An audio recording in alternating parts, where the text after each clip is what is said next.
দাম্পত্য জীবনে যদি সুখী হতে চান, বুকে জমে থাকা সকল ভালোবাসাকে জমিয়ে রাখুন, কোথাও খরচ করবেন না।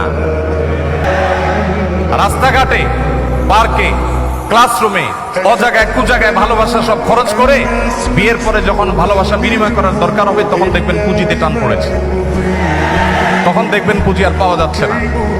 ঠিক ঠিক না বলে হারাম রিলেশনকে না বলতে শিখুন।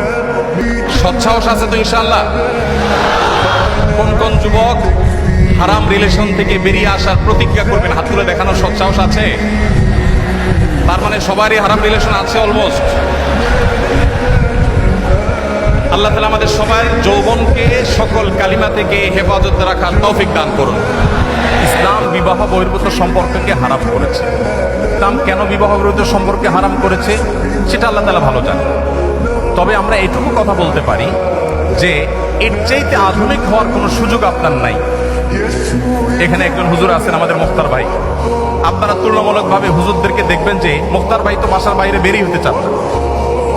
আজকে ফজরের পর একটা মিটিং ছিল ওনার সাথে, উনি আসেন নাই। হুজুররা তারা বাসাতে এত বেশি আবদ্ধ,